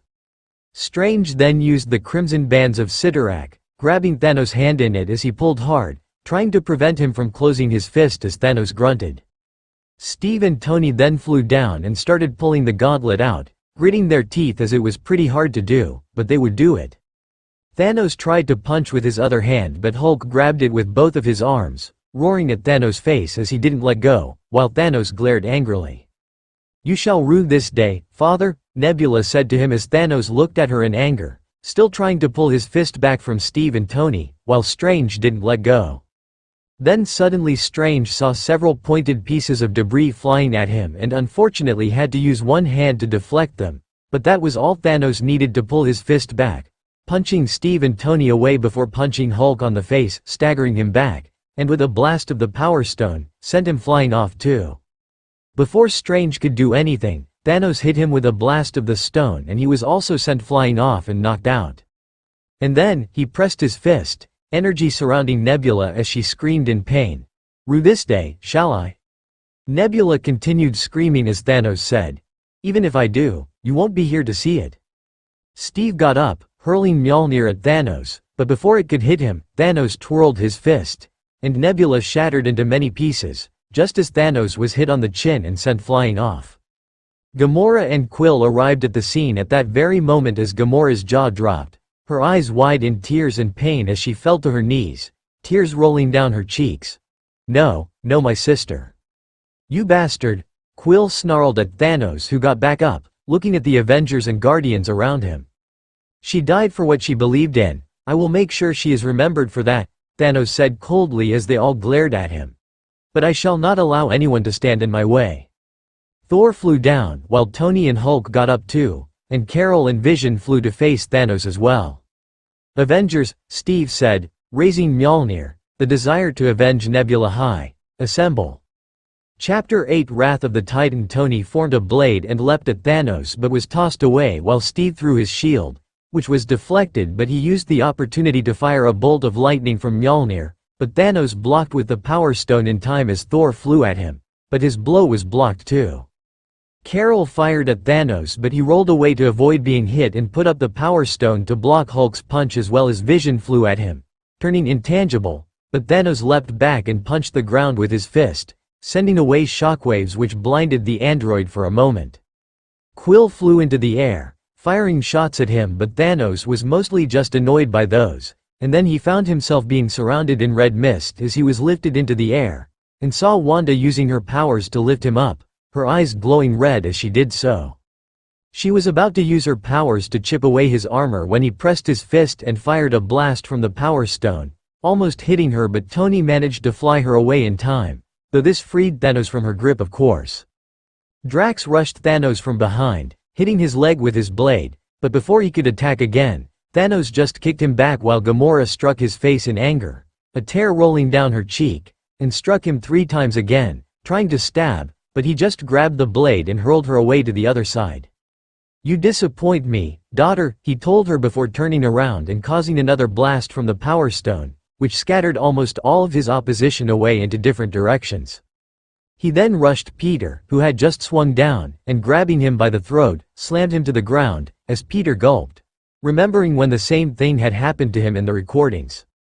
Then Thanos raised him up and punched his mask a few times, and it started falling to pieces, eventually only half of it remaining, and then Thanos began choking Peter, who gasped for breath. Then suddenly Tony flew in hard, ramming into the Mad Titan as both fell down, making him drop Peter. Thanos got up first and pelted Tony with a few punches, slowly breaking off his armor as Tony raised his arms to protect himself from harm. That was when Carol rammed into Thanos, sending him down again while she was on top of him, and punched his face multiple times with her energy, roaring madly, while Thanos' head was sent down after every blow she gave him, shattering the ground that was underneath him. When she was done, she started panting, and to her horror, Thanos gave her a bone-chilling smirk and asked, "Feel better?" With that, he punched her hard, sending her flying off into the sky as he staggered back up, looking at the battle. Thor, Steve and Hulk were busy battling some more of Loyal Army that had arrived. While they were nothing compared to the more powerful Avengers, they were good fodder. Tony, Peter and Carol had been downed by him, and the rest were also still out because of the blast he had conjured from the Power Stone, though they were staggering up slowly, so he needed to take them out before they could do a thing. As he marched forwards, T'Challa leapt at him from behind and slashed through his armor from the back, before leaping over his head and landing a scratch on the Mad Titan's cheek. He landed and leapt for another attack, but Thanos caught him, and punched him with so much force that the Panther habit was overloaded, dazing the king. Thanos then dropped him to the ground as T'Challa groaned, and when he looked up, he saw Thanos about to land another blow on him. That was when the White Wolf leapt in, a lot of kinetic energy charged up in his arm. He punched Thanos hard on the face with that, and it actually sent Thanos off, while Bucky landed. And then Hope, Natasha, Sam, Rhodes, Clint and a squad of Nova Corps started firing relentlessly at Thanos, trying to keep him at bay. The bullets and lasers landed as Thanos growled in frustration while an awakened Scott grew again, reaching 50 feet. "Take this, scrotum chin," Scott roared as he brought his oversized fist down on Thanos, but then felt a pressure against it and gritted his teeth as Thanos managed to push his fist back up, and grabbing it, flipped him to the ground, making him groan as Thanos leapt on top of him and punched his chest multiple times, breaking off parts of the suit as Scott coughed blood. "Oh no," Hope said in horror as she flew towards Thanos in a vain attempt to stop him, and in that moment, Wanda and Vision sent a combined blast of psionic and solar energy at Thanos, managing to send him flying off again. Scott shrunk in size, groaning in pain, barely conscious as Hope ran to him, cradling his face. "Scott, you'll be fine, okay? You'll be all right." Bucky offered a hand to the king, who happily took it and stood up. "Thank you, Wolf," T'Challa said, his whole mask still down. Bucky grinned tiredly in response. "This is no place to die." T'Challa shared his grin as they got back into the battle. Hulk was hit by a hammer on the face, slightly staggering him back as Cull Obsidian roared at his face, and struck again, but Hulk easily caught the hammer, lowering it as Cull was horrified while Hulk grinned, and head-butted Cull, making him fly back by a few feet as he crashed to the ground, forming a crater where he fell, and groaned in pain as Hulk marched to him. Cull tried to pick up his hammer but Hulk stepped on his hand, crushing it as Cull roared in pain, and then lifting up the hammer, Hulk roared. "Hulk is strongest there is." He then brought it down on Cull's head, finally ending his life, and with that, the first member of the Black Order was down. As Glaive and Midnight took down more of the core, their path was blocked by Heimdall and Valkyrie. "You shall die for your defiance, Asgardians," Midnight snarled at the two. "I would be scared if you could actually follow through on that threat," Valkyrie taunted, and that was enough to make them both attack in a rage. Heimdall blocked 2 blows from Glaive and weaved away to avoid another, while Valkyrie blocked 2 of Midnight's blows and kicked her back, sending her rolling away. Heimdall ducked to avoid Glaive's swing and elbowed him in a spin motion, sending him back before head-butting him back as well, and then lifting him up by the throat tossed him away. Valkyrie slid away to avoid Midnight's swing and sliced her side, making her grunt as Valkyrie kicked her away from behind, sending her flying again. Glaive struck Heimdall, but he blocked with his gauntlet, trapping Glaive's weapon, and then did a spin motion, disarming Glaive, before kicking him away again. Before Glaive could get up, Heimdall spun his weapon and stabbed Glaive in the throat, ending him as well. Valkyrie blocked more blows from Midnight, backing away as she did so, and then elbowed her face in a spin motion, sending her flying back again. Midnight fell on her back but rolled away in time as she got back up, ready to face Valkyrie again, but was stabbed through the chest by the Asgardian, making her gasp as she coughed out blood, and then Valkyrie retracted her sword, while Midnight fell down, dead. Ebony Maw used telekinesis to lift a corpse up in the air and was about to kill him when an eldritch beam was fired at him, and he put a weapon of war in the way to defend himself as Strange flew down to face him. "Come to die, sorcerer?" Maw mocked him. "No, come to kill you," Strange said as Maw hurled projectiles at him and Strange used a mystic shield to block. Maw made the column under Strange break and hover, but Strange flew into the air to save himself before blocking more projectiles from Maw. Maw made tendrils appear to wrap around Strange, and he used a blast of eldritch magic to destroy them all, staggering Maw away in the process as well, before trapping his throat in an eldritch whip, pulling as Maw grunted. He then pulled Strange to him and punched him down, making him fall to the ground while Maw stood over him angrily. That was when the cloak of levitation wrapped around Maw's face. Maw Street struggled with it and Strange got back up, deciding to use his favorite trick on Maw.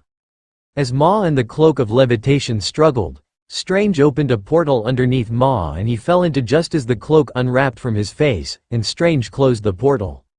He had transported Maw to the cold vacuum of space, where he would die slowly and painfully. During this time, the battle against Thanos had resumed in full force. Carol flew at Thanos, her fist powered up with enough energy to destroy a building, but he timed it right and backhanded her away, sending her crashing to the ground once more while it was damaged due to her falling and sliding on it. Thor hit Thanos with lightning, sending him back, and brought his axe down on him, but he rolled away to avoid and punched him away into Tony, making them both fall. Steve then threw the hammer at him, but he deflected it as the two walked to each other, facing each other. "As long as one man stands against you, you'll never win," Steve declared. "Noble sentiments from one about to die," Thanos retorted. "I've lived by those sentiments my whole life." Thanos then tried to punch, but Steve ducked under it and, getting behind Thanos, kicked him on the back, making him stumble. Thanos turned around, swinging, but the smaller and more nimble Cap dodged under, striking the badly damaged chest armor and a left hook with the shield to the enemy's cheek before ducking under a massive backhand, then delivering a jumping back kick. Cap threw a right hook, but Thanos grabbed the arm, then the soldier's throat before rearing back and head-butting Steve, sending him crashing down to the ground. Steve got back up with a flip and launched a push kick that barely budged the Titan, then connected a left round kick to Thanos' head, and a swing to the warlord's face that he endured. Thanos leaned back from another spinning hook kick from Cap, who maintained the momentum and made a sweep for the leg, but Thanos raised it in time. Steve, still spinning, tried another hook kick that Thanos blocked and retaliated with a swing from his left fist that was ducked under, but Thanos clenched that same fist, making the Power Stone glow as he moved for a backhand, prompting the human to raise his shield to block. Steve could only watch with wide, shocked eyes as the moment the gauntlet and shield made contact, glowing cracks spread across the vibranium before it shattered into pieces. Stunned and with pain emerging from his arm, Steve couldn't dodge Thanos' fist, letting it connect as blood spat from his mouth. The pain got worse when Thanos delivered a punch to his gut, before raising a knee under his chin, whipping his head up and more blood emerging. Thanos then hurled Steve in the direction of an incoming Hulk, who stopped to catch him, dropping Cole's hammer in the process, and in that moment of distraction, Thanos leapt in and landed a punch across Hulk's face and blasted an energy beam point blank. Hulk dug a trench with his face before he stopped, pushing himself to his hands and knees, and spitting out a tooth, making him let out an enraged growl before turning glowing green eyes at the Titan.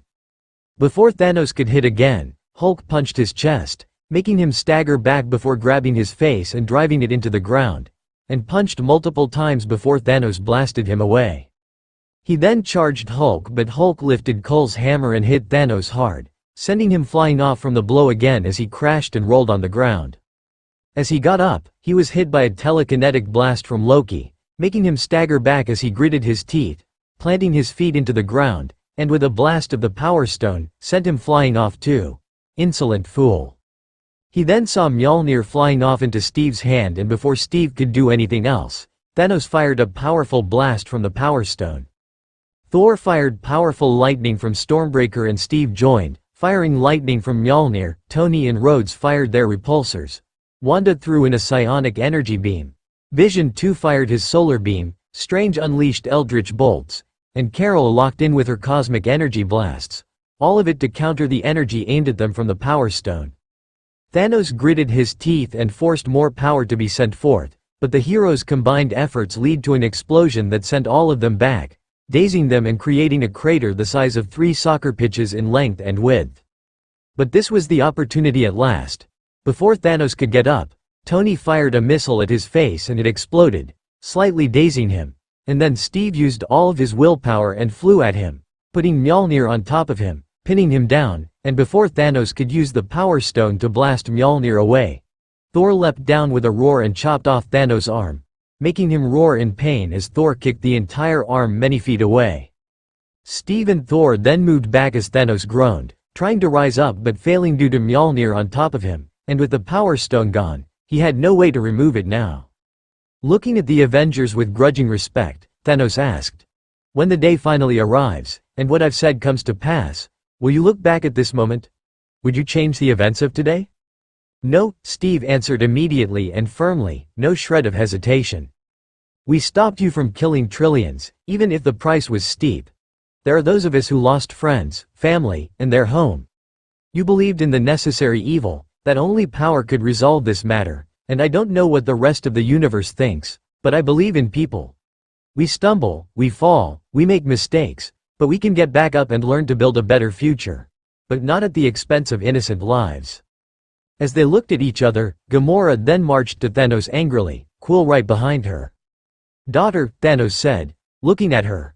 "I am not your daughter," Gamora snarled and with a roar, stabbed Thanos in the throat with her sword, making him gasp as blood poured down his lip, and Gamora roared angrily with tears of anger and sadness in her eyes, driving the sword deeper into his throat as Thanos looked into her eyes.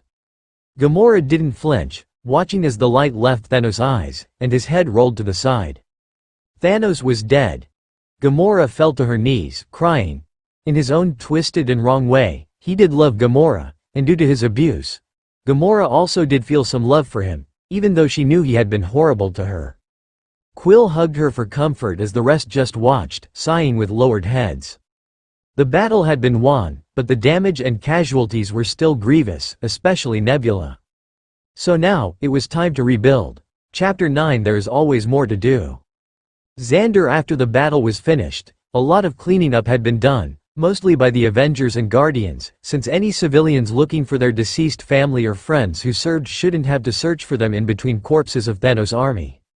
So the Chitauri, Outsider and Sakharin corpses had been removed, with Thor and Strange lighting them on fire with their lightning and magic respectively. Thanos had been the final one, where Thor had lighted him on fire with a powerful lightning bolt, and then used a powerful wind to disperse the ashes into different directions in space, to Gamora's approval. The survivors weren't without injuries either. Steve had lost his shield and had quite a few injuries on his face, which would take time to heal even with his healing factor. Tony's arm was damaged to the point he was advised not to move it much for at least a month. Hope also had one arm in a cast. Natasha had broken a leg due to getting caught in an explosion and now needed to use crutches to walk. Scott had been beaten up the worst though, and he needed to be on a wheelchair for at least 2 months from now. Peter hadn't been physically hurt as badly as the rest, but his near death was traumatizing enough. And Gamora had lost her sister. Right now, the Nova Corps were holding a ceremony to honor the heroes, both the living and the dead. Nova Prime looked at the assembled Avengers and Guardians and announced, "Today, we would like to express our profound gratitude to these heroes who helped us defend our planet from Thanos' forces. Without them, we would have lost everything. But even after all of this, we lost many people. Good men and women sacrificed themselves so that we may live, and we owe all of them an unpayable debt." No one applauded, but all nodded with firm gazes as one of the older Corps pinned medals to the shirts of all the Avengers and Guardians one by one. He had a bushy mustache, and the Avengers all recognized exactly who he was, though they didn't say a word. "The universe is proud to have all of you as its heroes," the man said to them in a proud tone as they nodded humbly, happy to meet him again now. Excelsior. Later a memorial for all of those who had fallen, including Nebula, was erected in the middle of the city as Gamora walked there and spoke. "Nebula and we didn't start off on the right foot. Both of us may have been adopted by Thanos, but we were always pitted against each other, and I let it happen. Nebula suffered a lot under Thanos, much worse than anyone else did. But over time, she decided she would not let what Thanos did to her define her. She decided she would be what she wanted to be, and she wanted to be a good person, a hero. The two of us, we became friends, we became sisters. And she became the best version of herself. She may have lost her life, but she died a great hero, and she will never be forgotten. None of them will be." Gamora then lowered her head and walked away, wiping some tears as Quill embraced her again while some more eulogies were done. Later Thor faced Quill and Carol and said to the former, "I trust you will continue looking after the galaxy now." "Yeah, someone has to do it," Quill said. "If you need help, you can call me," Thor assured. "It goes both ways," Quill said as they shook hands. Thor a bit amused and surprised that they were getting along much better in this new timeline than the original one. He then walked to Carol as Quill walked off. "How are you?" "Thanos beat me, easily, so I feel like an idiot," Carol said. "Good, because you were," Thor said as she looked at him. "But I hope you've learned your lesson now." "I have," she said. "If you need my help, call me." "Same from this side," Thor said as Carol nodded and walked off too. A week later, Earth Thaddeus Ross was in court, on trial for all of the crimes he had committed, and so far, it wasn't looking very good for him as Harvey Specter ripped into him brutally from all the evidence they had acquired. Secretary Ross has clearly misled people nationally with false pretenses that he would be a fair and just handler of the Avengers if they signed the Sokovia Accords, but his history shows that he is not a just and fair man. He wants power and success, without working honestly for it. But the only time success comes before work is in the dictionary. Secretary Ross has carried out illegal experimentation, violated international borders, and misled others to rise to this position, which he clearly does not deserve. All of these are just excuses to justify the international laws these Avengers violate, Ross's defender said to Harvey. Secretary Ross was the one who was facing the consequences of their actions. Steve, Tony, Bruce, Natasha, Clint, Wanda, Vision, Scott, Hope, T'Challa and Betty, who was also there, had to resist the urge to scoff at what Ross's defender had just said. "Winners don't make excuses when the other side plays the game," Harvey said to the other guy, stunning him into silence as he gave a smile and sat on his seat. The judge then read over some notes and started announcing. For illegal experimentation, the defender is found guilty. Some people actually started cheering, but she banged her gavel. Order in the court. People became silent as she announced some more. For violating international borders, the defender is found guilty. There was some more cheering which got silenced. For misleading people by withholding important information, the defender is found guilty. This time there was no cheering as there was some more. For trying to mislead the court, the defender is found guilty. There was more cheering now as Ross was cuffed and led away by Everett, while he glared hatefully at the Avengers, especially Bruce, only for Betty to come in the way as she glared back at him with equal venom, and he looked away at that, being led away. "You know that feeling you get when you finally kill an annoying cockroach?" Tony asked the rest and they nodded. "I am getting exactly that feeling." They chuckled as Hope said, "I guess with this done, we should go home, and you can rest." "Yeah, I need it," Scott agreed as Hope wheeled him away. Bruce and Betty faced each other as she held his hand. "How have you been, Bruce?" "I've been good," Bruce said. "And how are things between you two?" she asked. "Much better than they have ever been," Bruce said. "Are you seeing someone?" she then asked. "No," he shook his head. "Good," she said and then kissed him on the lips, with Bruce kissing back, happy to be with her again. Later the Avengers sat together in the tower as Rhodes said, "So, we won. We managed to beat Thanos before he could wipe out half of all life. How do you feel?" "Victorious for sure," Tony said, sitting with Pepper as they held hands. "And Jackass is gone. Plus, Harvey the BAMF ended up bringing the matter of the Accords to the judge, and they took it to the UN. So now it looks like the UN is going to suspend the Accords till a fairer and more reasonable document regarding oversight can be drawn up.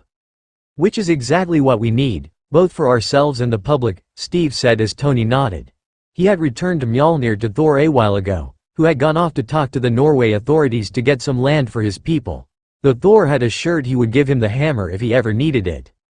Steve had also given up his broken shield to T'Challa, who had promised to fix it quickly and return it to him. That was when Fury arrived with Hill. "Well, you all look like shit," Fury commented. "The commentary is very helpful," Natasha said dryly as all shared chuckles. "There's someone I want you to meet," Fury said as he and Hill turned around and walked off. "Come on." Same time. "Why did you call me, Wanda?" Vision asked as they faced each other. This is going to be hard," Wanda said, taking deep breaths. "After seeing some things in the recordings, and what my future self told me, I am now seeing things a bit more clearly.